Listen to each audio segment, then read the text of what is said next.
Hello everyone, my name is Lowko and welcome back to a professional match of StarCraft 2. Now what I've got for you today is a best-of-3 series of Zerg versus Protoss, where in game number 1 we find ourselves on Cosmic Sapphire. That's what this map is called. Spotting right here, I totally knew. Spotting right here in the bottom right hand corner, playing with the red Protoss probes. From Denmark, we have a MaxPax, one of the very best Protoss players in the world.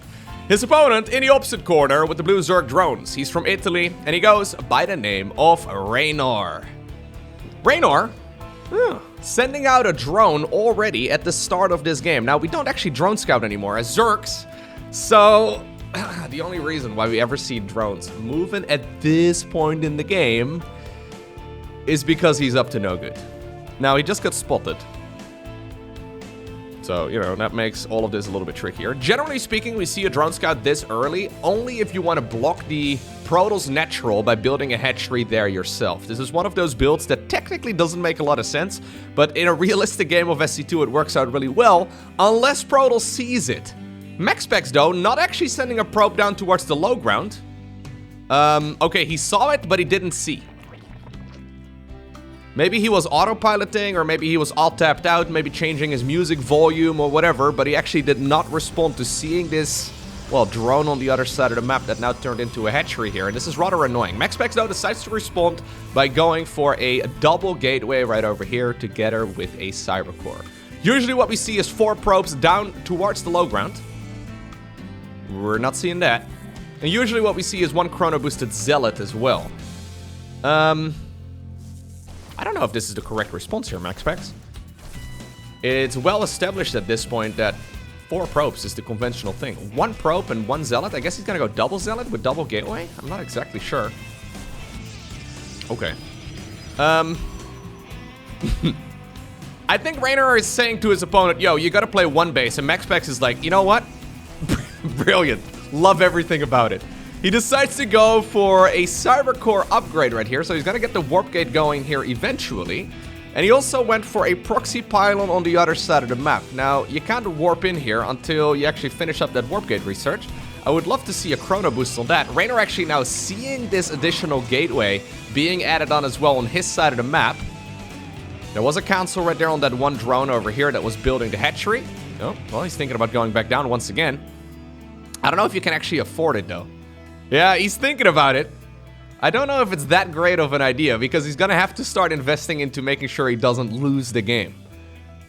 It would be kind of fun if you could actually replace that, you know, that hatchery right there on the low ground. That would be very, very annoying. But anyways, MaxPax is doubling down on the 1 base aggression as he now also goes for a robo facility together with a gateway. 1 adept actually kind of far forward. That shade is not gonna complete. Nope. That is super dead, and that's actually a little bit sloppy. We really don't want to see any free units going down. I think that's actually... That must have been the drone right here on the other side of the map, yeah. That drone. Are you the one responsible? Yeah, look at that. That's Probius with 1 confirmed kill. Anyways. This is gonna get a little bit spicy. I think what MaxPax wants to do with the Robo facility is make a Immortal or 2. So Immortals would be really nice against the Queens as well as against the Spinecrawler and all that. But it's gonna be a while until that is out. Zergling speed is going to finish up within the next, 45 seconds or so. Zergling's actually going in for the counter-attack right now as well. A little bit of a supply block here from MaxPax for just a couple seconds, slowing down that Immortal ever so slightly. You gotta be very cautious. You can't really make any mistakes. That's another small mistake. So we've seen an Adept going down, we've seen a small supply block. We've now seen a free Zealot as well. Link speed is just seconds away from finishing, and I'm not really liking this all too much for MaxPax. But of course, this man has fantastic control, so there's a good chance he can still pull a rabbit out of a hat. But against someone of the caliber of Reynor, I'm not sure that you're allowed to make little mistakes like that. Okay, that's another one of the shield batteries going down. Immortal eventually does fall. Okay, Probe also goes down, so no additional structures over here. Is this the time to engage?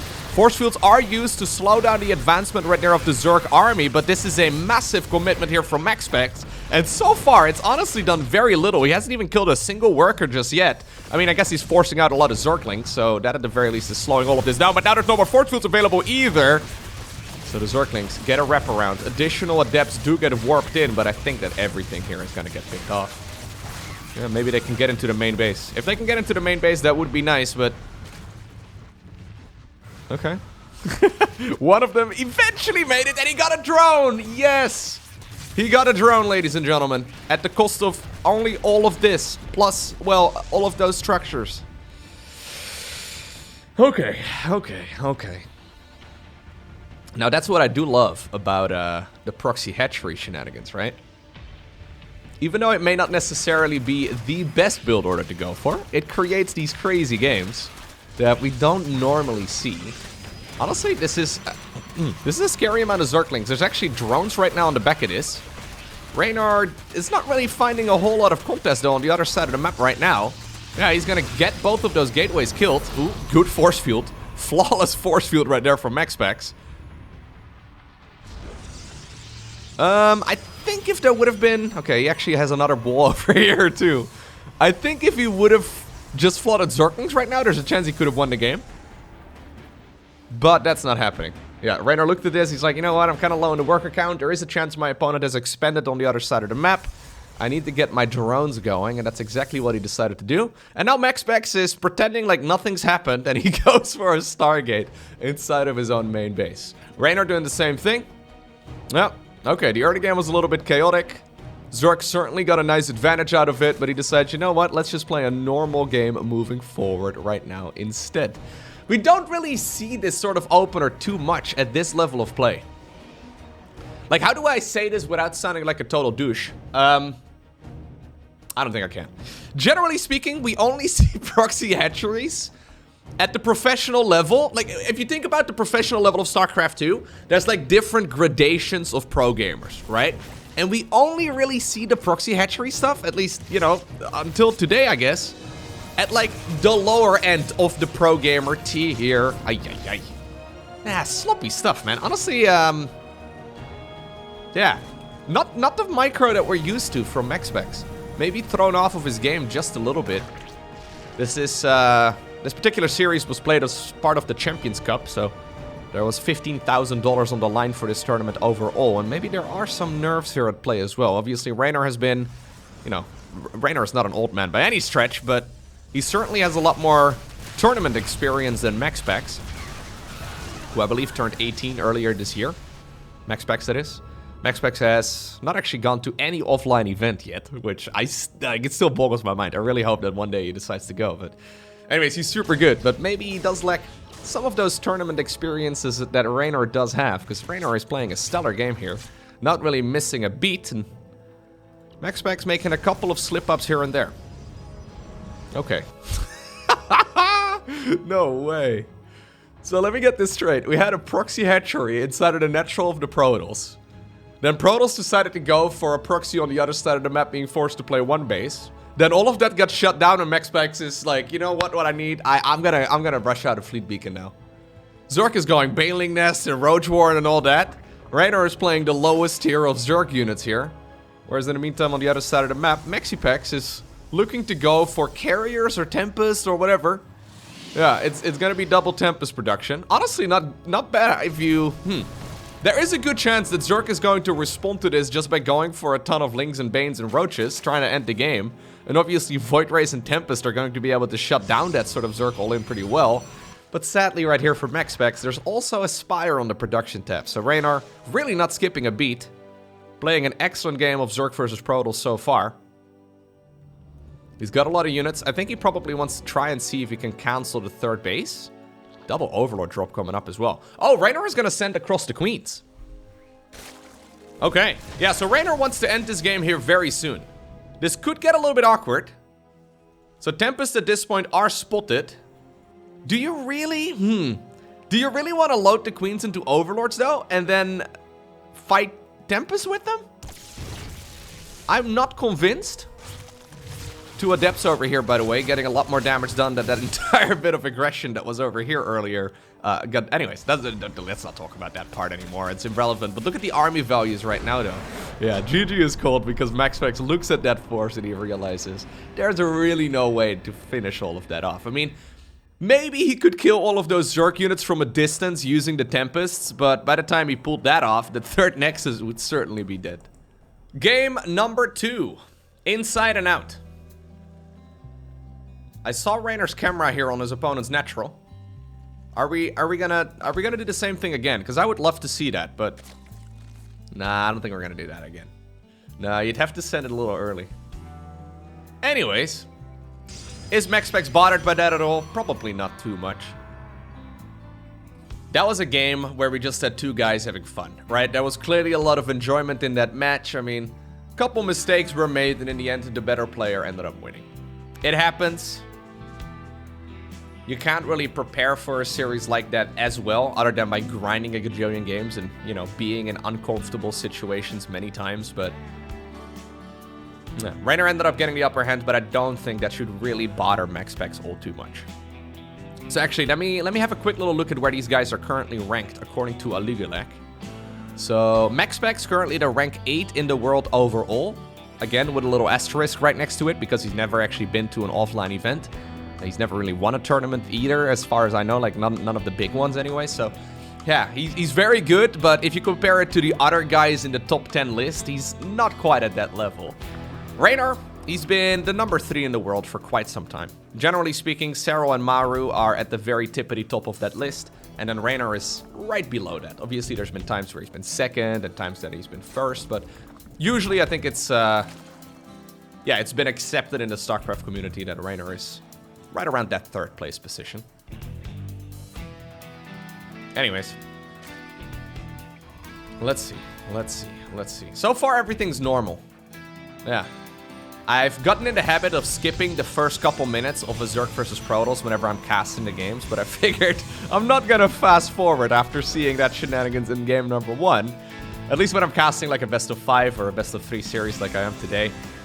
I've been fast-forwarding through the first couple minutes because everything's so normal, and I think that the vast majority of people that watch my YouTube videos have probably seen an early game of Zerg versus Protoss a couple of times. Anyhow, this is the most conventional game of ZVP you can find, okay? So Reynor wants to open up with a 3rd hatchery here in a moment.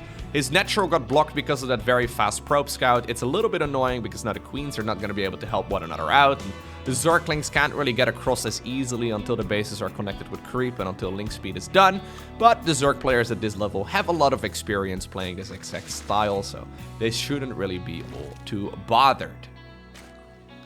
One advantage of having your forward 3rd base like this is that you can actually start up a creep tumor really nice and early. So if you can actually get a creep tumor going from here, rather than starting it over here, you can actually save yourself like 2 creep tumors, which really does add up. Reynor's going to be able to spread that creep towards the other side of the map very, very rapidly. In the meantime, on the other side, we have ourselves... Ooh, you know what? I assumed I didn't... Ooh, beautiful surround. My god, MaxPax. There you go, playing a little bit of Warcraft 3. Anyways, pretty sure MaxPax was born in the same year as Warcraft. Actually, a couple of depths over here on the other side of the map. Warcraft 3 came out in 2003, I think? 2002? MaxPax just turned 18 earlier this... Yeah, no, you know what? No. Okay, that made me feel a little old. Anyhow, those 2 adepts getting a little bit of work done. Not bad whatsoever. That was an additional gateway, though. So, that gateway is a little bit funky. Because now we're talking 3 gateway, but a very late Twilight Council. Generally, when you're gonna... Okay, when you're gonna go for the late Twilight Council, I guess Glaive the Depths is an option, but this is gonna be a bit of an anti-timing. It's gonna hit with more adepts than a conventional amount, but with a much... There is, of course, a chance that this will work. I've talked about this at length in previous casts that I've done over the last couple of weeks. But it's become quite popular in StarCraft 2 to play build orders that are slightly less than optimal. Even though the players know that they're not playing the most optimized version of it, but because everyone's so good at playing against the most optimal version, sometimes hitting at a later time, purposefully, is actually an advantage. So MaxPax here not going for the fastest possible Twilight Council upgrade, but instead getting himself another gateway there a little bit sooner.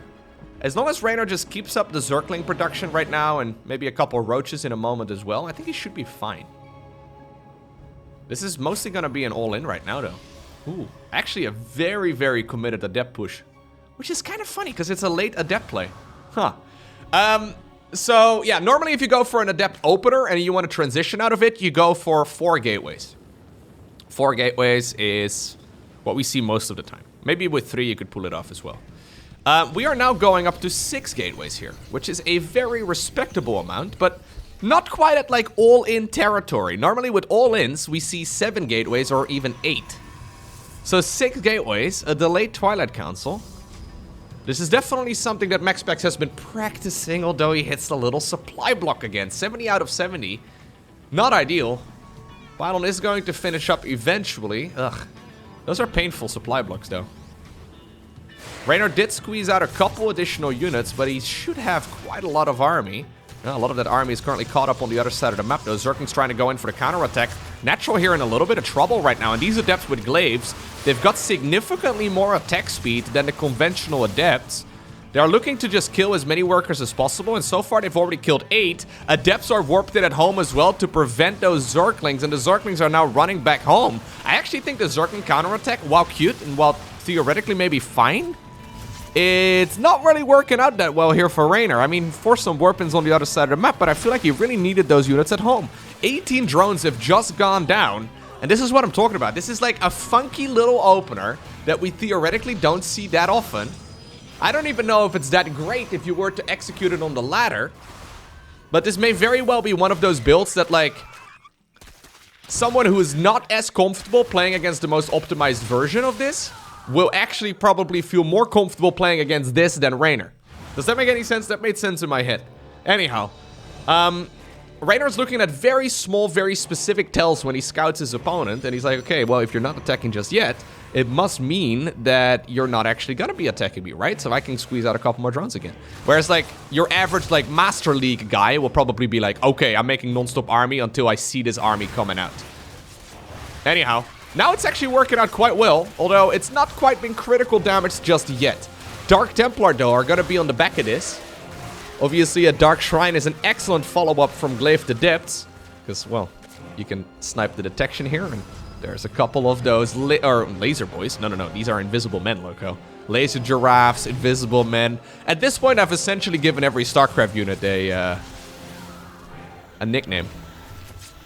Brooches? No, I used to call these brooches. Yeah. Invisible men. Warp Prism? I've called them I've called it a shuttle in the past, but that honestly doesn't really count. Different thing altogether. A shuttle wish it could do the things that a Warp Prism can. Anyways, there's no lair here for Reynor. So this is going from bad to worse. Alrighty. Our final game for today's Best-of-3 series is going to take place on the map Data C. Cybercore just finished up. I did skip the first couple minutes of this game. I'm assuming we're gonna see the tech of choice here from MaxPax in just a moment, but he's not building anything yet. He doesn't even have 150 gas yet. Twilight Council. Again. Interesting. I feel that Twilight Council openers aren't really that good. But maybe, again, we've seen Oracle openers so many times over the last year.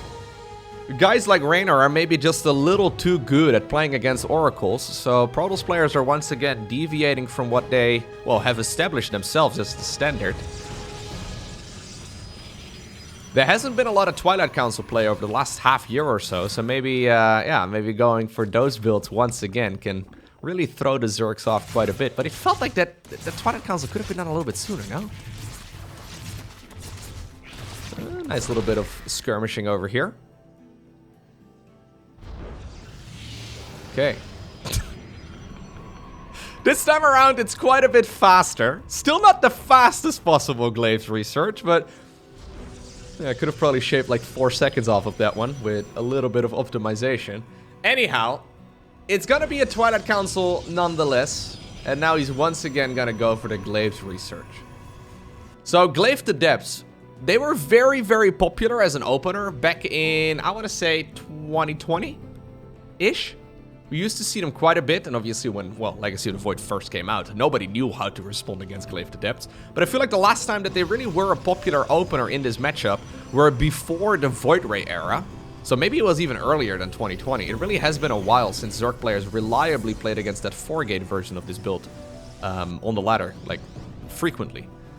Now, Reynor, of course, was around and playing StarCraft 2 back then, but not at the level No, he was already very good. Yeah, no, he was already very good.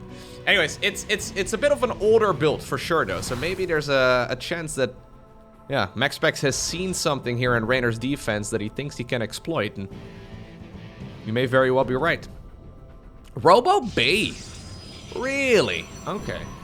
So now we're just combining a couple of different build orders and strategies all together. What this does mean, though, is that MaxPax is not going to have a third base here very comfortably at all. I mean, he can try and get one here in a moment, but normal timing for a third Nexus in 2022 is like 3 minutes and 45 seconds, 3 minutes and 50 seconds. Especially with Oracle openers, that's why, you know, they're so popular. You can deal damage on the other side of the map while simultaneously expand behind it, and that's not happening here. So 5 minutes into the game, the clock is really ticking. Reynor is even squeezing out a couple drones again. His creep spread is looking excellent, though, and he's got a good amount of Zerglings. I think he's going to be fine against this Adept opener. Yeah, so this is the more conventional one. Only 3 gateways, though. This is, once again, a little bit of a strange version of it, too, though. Yeah, so it's going to be Adept Disruptor. There's the Speed Prism research coming up as well. Theoretically speaking, this could be quite good, because the Adepts are forcing out Roaches. And obviously the Roaches, when they're very slow, they're not particularly great against Disruptors. So, you know, if you're forcing out slow Roaches, or Sloaches? I tried. Yeah, Disruptor could be quite nice. Zergling's going in for the counterattack right now. They won't be able to see the Disruptor they're hiding in the main base. Oh, you know what? Little bit of a slip up right here from Reynor. This is exactly what MaxPax needs. MaxPax cannot afford losing that Prism, but I think he wants to be going home here in just a moment anyways. 8 drones ended up going down. Reynor's going to start adding a couple of drones once again. And now, finally, you were thinking about going for another base? That is so late. Anyhow, Prism. This one is critical. Really? Okay, I thought he wanted to go for a follow-up all-in. But that's not quite what's happening, even with perfect vision and seeing all the structures and everything that he's going for right now. I am still second-guessing myself here all the time, so I can't blame Reynor here for being a little bit confused as well. Reynor still has not seen any Disruptors. If Reynor looks away from the Adepts for just a moment, there is certainly a chance that those Adepts can deal a tremendous amount of damage. Because usually you kind of just send in the Roaches, and then you pay attention to the Shades, right? You pay attention to the Shades as to where they are going. So if he is not simultaneously looking at, you know... Okay, well, now he knows. Now he knows. Yeah, slow Roaches, man. There you go. They're too slow. Excellent splits right there from Reynor, but... that third Nexus almost feels unnecessary, right? Anyways. Oh, if you just added on those extra gateways a little bit sooner, I think you could maybe just obtain the victory right here, right now. This is a tremendous amount of damage, though. I have never seen anyone going an Adept opener into Disruptor drops. Yeah, that is not a build that we normally see, but... okay, alright. So I've criticized MaxPax in the past for being a little too rigid. For being really good in standard games of StarCraft 2, but not so good when the opponents are, you know, throwing a wrench in his strategies. Ooh, that was very close. I think in this case, in this particular series anyways, we see a lot of maturity coming out of MaxPax. Over the last half year or so, he's really, yeah, he's grown a lot as a player, and I think this is an excellent example of him experimenting, like knowing the rules, and then experimenting with a variety of strategies and somehow fitting the puzzle pieces together in a way that I've not seen them fit before. It's kind of cool. Anyhow, in the end though, Reynor took a lot of damage, sure. Cost efficiency wise, it's been pretty great for Protoss, but not quite at a winning, a winning point just yet.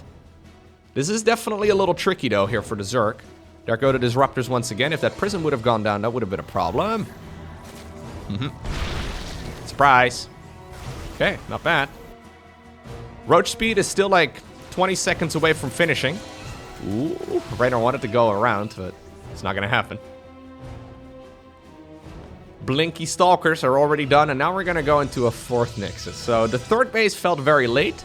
4th base feels a little bit early, but I don't mind it.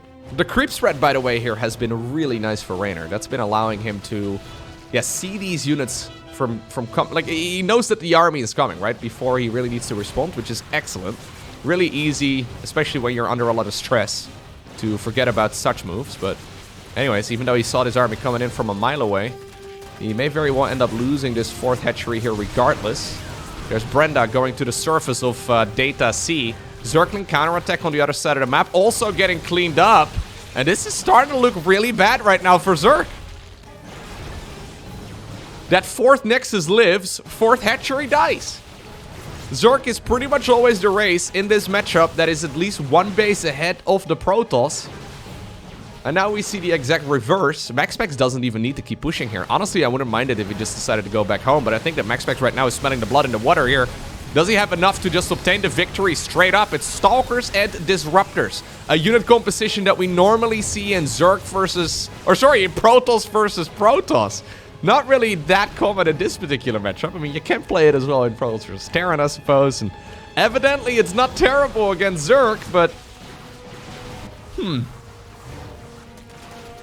Yeah, I like what MaxPax is doing here a lot. Awesome. I think there's too much, isn't there? The supply count is just looking a little bit too good right now for MaxPax. He doesn't need to be fighting right now because he's got that economical lead.